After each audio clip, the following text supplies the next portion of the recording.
Et la conférence des ambassadeurs de l'UE. On fait le point avec notre correspondante sur place, Alix Le Bourdon. Bonjour Alix. Une question centrale est sur la table au sein de l'OTAN, c'est la défense antiaérienne de l'Ukraine face à ces frappes.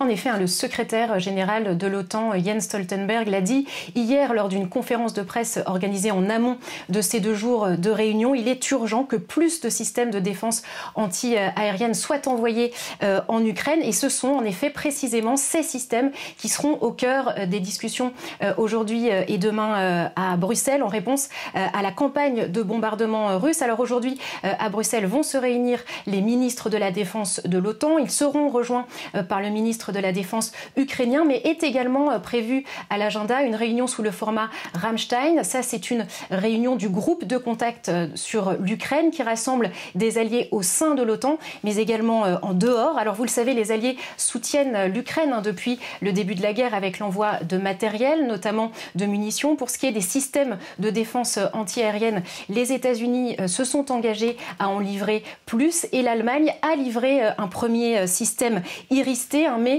le défi, c'est que les pays occidentaux disposent finalement de peu de ces systèmes de défense anti-aérienne disponibles pour un don immédiat. Alors, est-ce que les alliés pourraient finalement combiner leurs capacités pour offrir un système de défense anti-aérienne à l'Ukraine? La question reste de savoir ce que les pays seront prêts à abandonner finalement sur leur propre approvisionnement.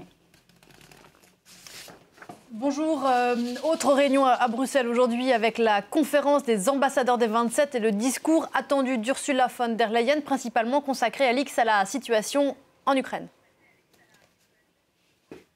Alors en effet, ses homologues du Conseil européen, Charles Michel, et le chef de la diplomatie européenne, Josep Borrell, se sont déjà exprimés devant les ambassadeurs et sans surprise, leur discours était largement consacré à la situation en Ukraine et ses conséquences. Une bombe qui est aussi posée sous le système multilatéral, a souligné Charles Michel, le président du Conseil européen, qui a également parlé des conséquences, notamment énergétiques, sur les pays de l'Union européenne. Même tonalité pour Josep Borrell, le chef de la diplomatie européenne, qui a appelé les diplomates à plus d'audace et plus de rapidité. C'est un ton assez franc qui n'est pas habituel pour ce genre d'événement. Alors cette conférence des ambassadeurs, c'est un événement annuel qui rassemble les 145 délégations de l'Union européenne à travers le monde. C'est principalement un événement interne à l'Union européenne, mais aujourd'hui, ce sera sans doute l'occasion en effet pour Ursula von der Leyen, la présidente de la Commission européenne,